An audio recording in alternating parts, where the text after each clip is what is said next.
Baadhi ya wagombea wa nafasi mbalimbali katika chama hicho walikuwa na haya ya kusema kuelekea uchaguzi mkuu wa chama cha walimu katika wilaya Mpwapwa. Nimeamua kugombea nafasi hii kwa sababu kwanza najiamini uwezo nao.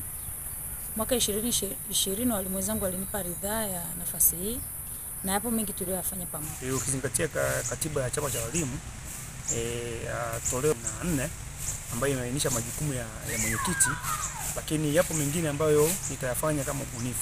Mfano, kuna baadhi ya changamoto ambazo zinawakumba walimu, hasa wawakilishi ambao tunao katika wilaya. Swala la gawio, kumekuwa ile 15% walimu ambao ni wawakilishi wakati mwingine wanatumia gharama kubwa sana kuja kufuatilia zile fedha.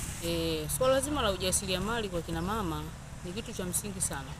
Na kwa kulitambua hilo, nikafikiri kwamba ni vizuri sasa kama tutatumia wale wakina mama waliofanikiwa kwa ajili ya kuhamasisha hawa wakina mama wengine ambao ni walimu waweze kufanya chochote ambacho kitawaingizia kipato, kikiwa ni nje ya mshahara wake, kwa sababu tunachoamini ni kwamba mshahara haujawahi kutosha na mshahara ni mdogo na majukumu yetu kama wakina mama au walimu ni mengi. Wapiga kura wangu, ninachoweza kuambia ni kuendelea kuniamini katika yale tuliyofanya nao pamoja.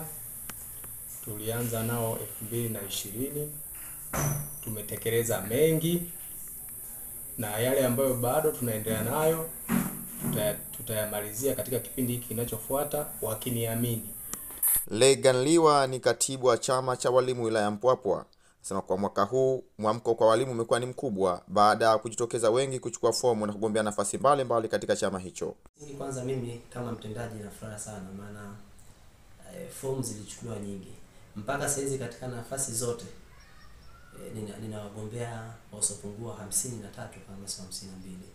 Wamechukua walimu wamehamasika, na hata ukiangalia kwenye groups huko za surprise group na nini makundi sogozi, unaona hamasa ya kampeni jinsi inavyoendelea huko. Kwa hiyo kuna mwamko mkubwa sana wa walimu kutambua chama chao na kutambua kwamba hiki chama sio cha viongozi wachache. Kila mwalimu anaweza akagombea, akajaribu bahati yake kwa kugombea, anaweza akapata au Uchaguzi wa chama cha walimu katika wilaya Mpwapwa unategemewa kufanyika tarehe 25 mwezi Machi mwaka 2025.